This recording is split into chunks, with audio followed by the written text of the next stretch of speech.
Assalamualaikum warahmatullahi wabarakatuh. Om Swastiastu, Namo Buddhaya, salam kebajikan.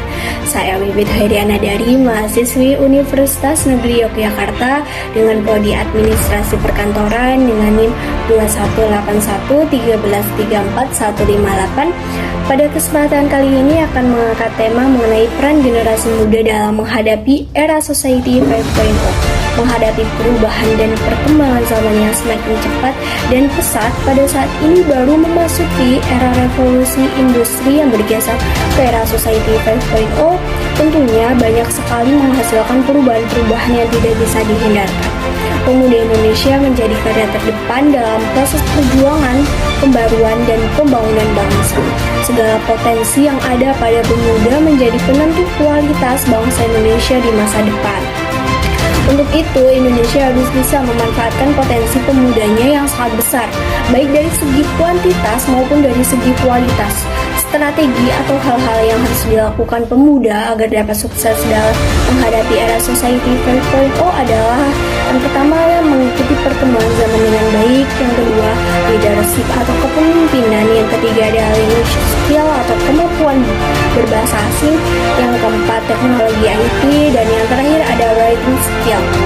Melalui Society 5.0, kecerdasan buatan yang memperhatikan sisi kemanusiaan akan mentransformasi data-data yang dikumpulkan melalui internet pada segala bidang kehidupan. Generasi muda Indonesia dalam hal ini berperan sebagai masyarakat yang mengaplikasikan roadmap tersebut. Generasi muda harus siap menghadapi era Society 5.0 di Indonesia dengan memanfaatkan sumber daya manusia yang ada, karena sumber daya dalam negeri tidak kalah berkualitas dengan sumber daya manusia luar negeri. Juga diharapkan dengan adanya Society 5.0 ini dapat mengembangkan sumber daya manusia di negara Indonesia. Melihat masih adanya kesenggangan sumber daya manusia di berbagai bidang society.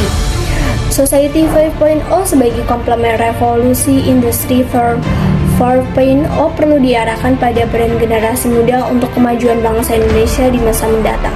Generasi muda memiliki perilaku kreatif dan inspiratif, cenderung membangun pola kerja mereka dengan keterampilan interpersonal yang kuat. Generasi muda yang kreatif, inovatif, dan produktif sejak dini perlu diperkaya dengan keterampilan soft skill yang tertuang dalam Society 5.0. Tentu, kemampuan paripurna tersebut diharapkan berhasil memenangkan persaingan di era disruptif dan dunia tak terbatas sekarang ini. Seiring kemajuan teknologi, sosial media menjadi sangat penting dalam berkomunikasi. Di era digitalisasi ini sangatlah mudah bagi kita, kaum milenial untuk mengakses sosial media, apakah itu untuk hiburan ataupun mencari informasi. Dengan menggunakan sosial media, kita dapat menyebarkan ilmu atau literasi, salah satunya yang berkaitan dengan SDGs. Karena dengan menggunakan sosial media ini, para pemuda dapat mengerti bagaimana pembangunan berkelanjutan SDGs tersebut. Sekian dari saya, kurang lebihnya saya mohon maaf. Wassalamualaikum warahmatullahi wabarakatuh.